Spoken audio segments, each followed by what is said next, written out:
શીખ આપે એટલે શું? હા, સાચી સમજણ, સત્ય અને અસત્યના ભેદ સમજાવે કે આ સત્ય અને આ અસત્ય, ભેદ સમજાવે.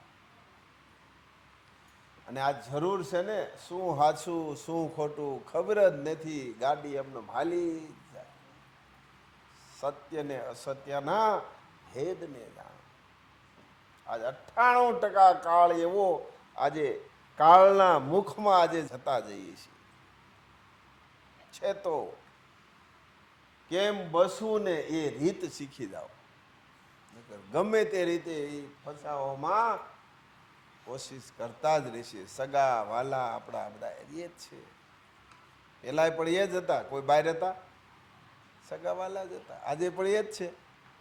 કઈ આમ કે કઈ આમ કે, પણ આપણે મક્કમ રહેવાનું.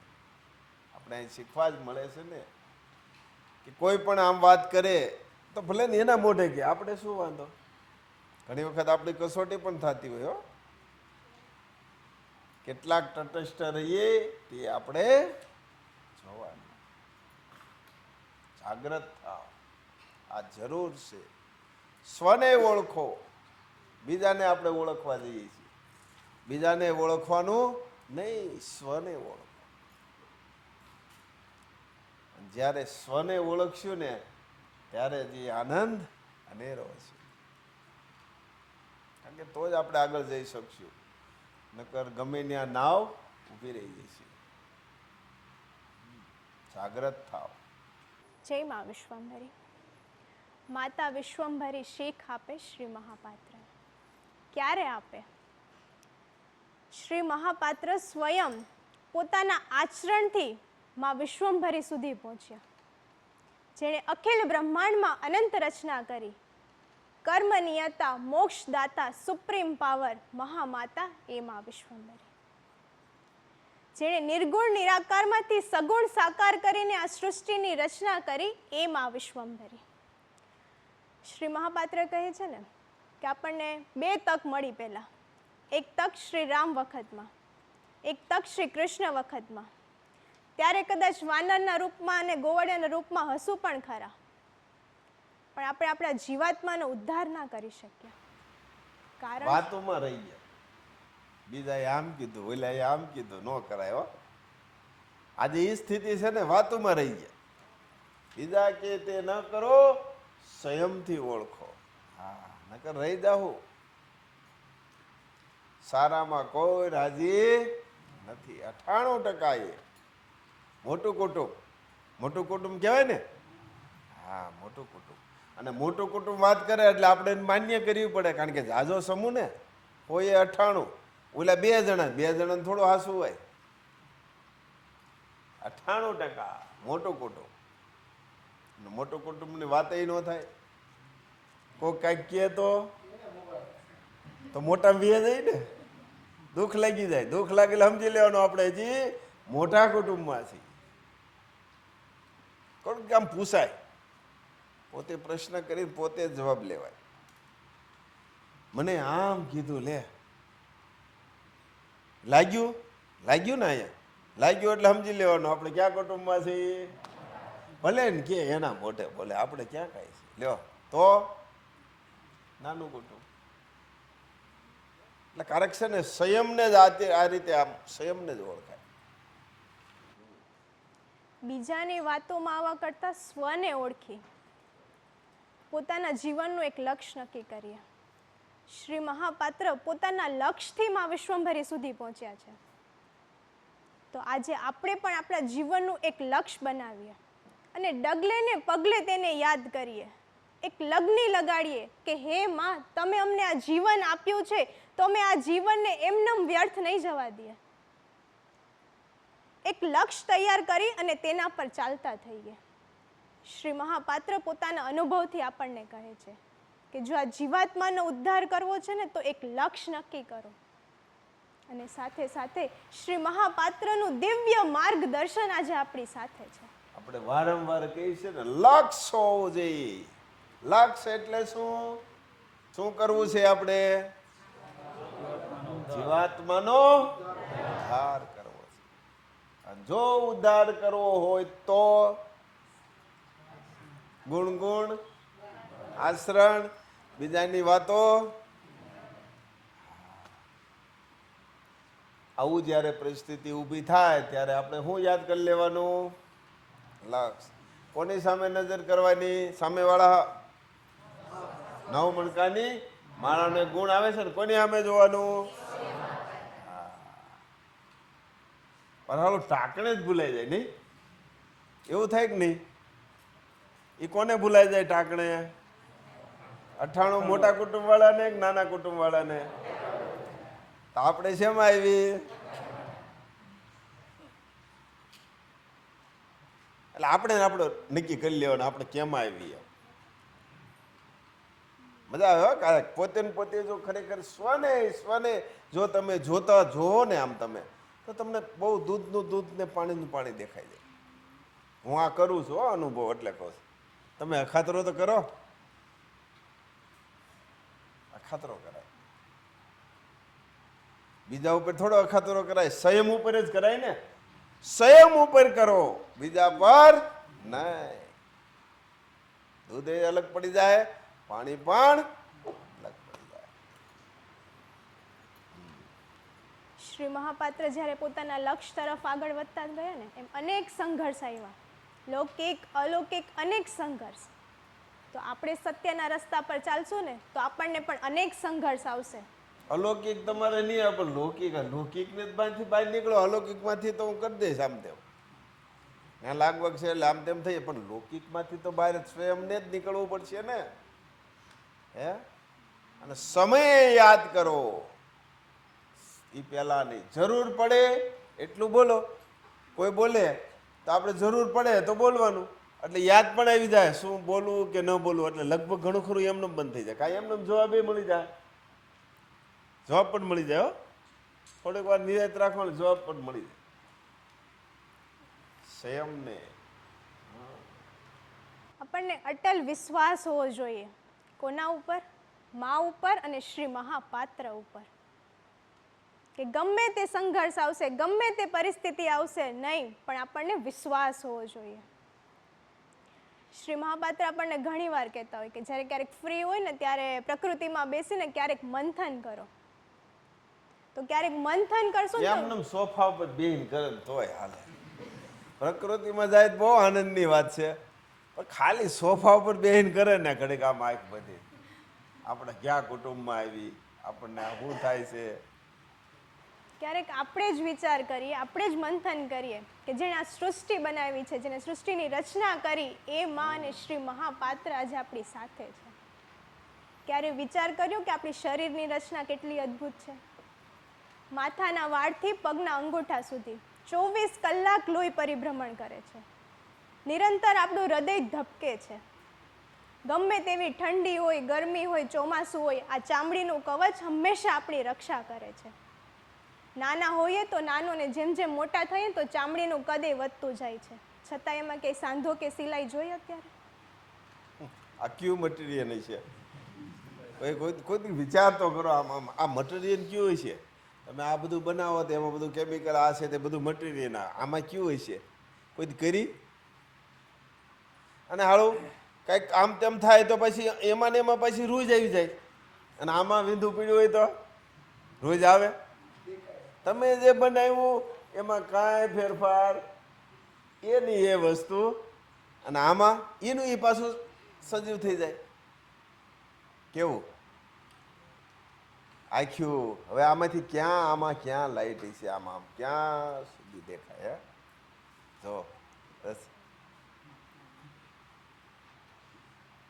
એક વસ્તુ આમ વિચારીએ ને, સોફાએ બેઠા બેઠા નિરાય જાય. બસ એ જ આનંદ, એ જ નિજાનંદ. જેને બનાવ્યા એને ઓળખીએ. જેને બનાવ્યા ને કેવું બનાવ્યું છે ને જોઈએ. આંગળીઓ કેવી સરસ મજાની હે. કાન વધ્યા, હમણાં વધતા ગયા હોત તો ક્યાં જાત? હાલો શરીર વધે તો હારો કાન વધતા હોત તો બધી ક્રિયા વધવી જોઈએ ને, એ ન વધી.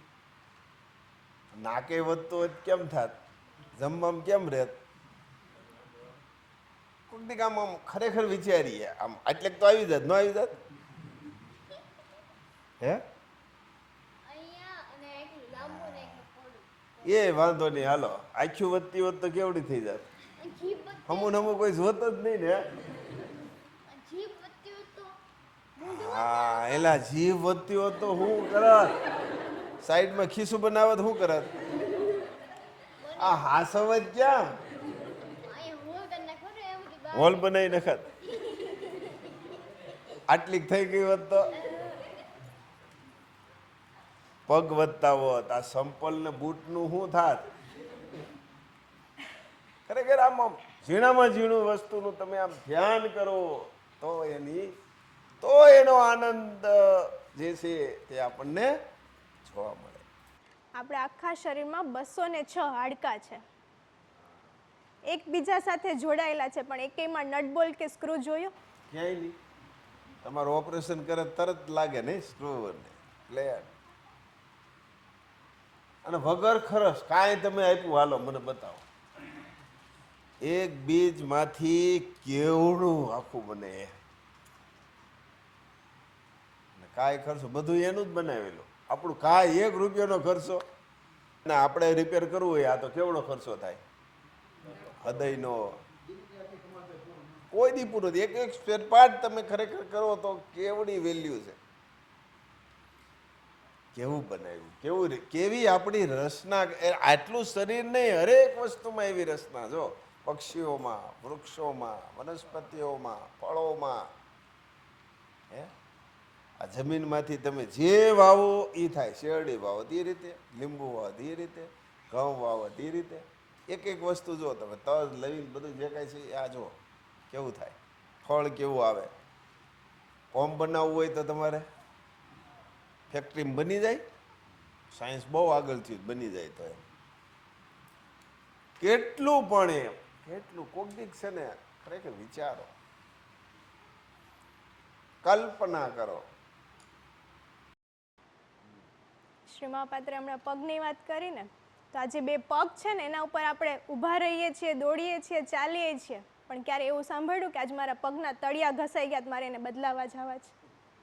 લાખો રૂપિયાની ગાડી લેશું, એક દિવસ ટાયર ઘસાઈ જશે. હજારો રૂપિયાની ચપ્પલ લેશું પણ એ ઘસાઈ જશે, પણ આ પગના તળિયા ક્યારેય ઘસાણા? કેવી અદ્ભુત રચના છે. એ તો ખાલી શરીરની વાત થઈ, પણ શ્રી મહાપાત્ર આજે આપણને જે શરીરની અંદર જીવાત્મા છે, જે આપણી સમજની બહાર છે ને, એની સમજણ આપે છે કે આ જીવાત્માનો ઉદ્ધાર કેમ કરવો. તો હવે આપણે સારા કર્મોથી જાગૃત થઈએ અને આચરણથી જીવન જીવતા થઈએ. નિસ્વાર્થ કર્મ કરીએ, તારા મારીમાંથી બહાર નીકળી સ્વ તરફ દ્રષ્ટિ કરીએ અને બીજાને છેતરીને આગળ જશું ને તો એક દિવસ અવશ્ય નીચે પડવાનો વારો આવશે. કારણ કે ઇતિહાસ સાક્ષી છે. ઇતિહાસમાં કર્ણએ છેતરીને લીધેલી વિદ્યા, ધૃતરાષ્ટ્રે છેતરીને લીધેલું પદ અને દુર્યોધને છેતરીને લીધેલી સંપત્તિ એને યોગ્ય સમયે ક્યારેય સાથ ના આપે. વિનાશ થાય. સમયે સાથ ના આપે. સમયે સાથ આપે નહીં. જોયું છે તમે ખરેખર ઇતિહાસમાં જુઓ, એક એક ઘટનાઓ આવી રીતની જ ઘટના ઘટી છે. તમે જુઓ ખરેખર. કારણ કે રામાયણ છે, મહાભારત છે, ત્યાર પછી અમુક સિરિયલો સરસ મજાની છે, તો એમાંથી આપણને ઘણું લેવા જેવું છે. એ પોઈન્ટ લઈ લો. ઘણું નથી, ઘણું છે એ જાણવા જેવું છે. ન્યાય ત્યારે રામાયણમાં જુઓ તો રાવણ ને વિભીષણ બધા ભાઈમાં ડખા નહોતા. આજે શું છે? એ જ છે કે બીજું કાંઈ છે? હે 7000 વર્ષ પહેલા જો એ જ ઘટના હોય, આજે એ જ છે. કૃષ્ણ વખતમાં ત્યારે આજ કૌરવ પાંડવો ભાઈ જ ને. આજે શ્રી મહાપાત્ર આપણને દરેકને એક સરખું જ માર્ગદર્શન આપે છે, છતાંય હજી આપણામાં ક્યાંક ને ક્યાંક આચરણ ખૂટે છે. ખેતરમાં પાક વાવ્યો હોય ને, પણ જ્યાં સુધી આમ હશે ને ત્યાં સુધી રિઝલ્ટ આવે નહીં. જો આમ થઈ જાય, સ્વમાં મને જોવા, તો રિઝલ્ટ આવે આવે આવે ને આવે. ધાન જો કોઈ પણ છે એ જો જમીનમાં વાવીએ તો એ ઉગે જ, પણ ડુંગરમાં વાવીએ એવી તો એ ઉગે નહીં. કોઈ પણ ધાન હોય, કોઈ પણ એમ સ્વમાં આમ જો, અને બીજાના દોષ બંધ થઈ જાય એટલે સ્વના દેખાય. સ્વના જ્યારે દેખાવા માંડે ને તો સમજી લેવાનું, હા હવે બરોબર રસ્તે છીએ.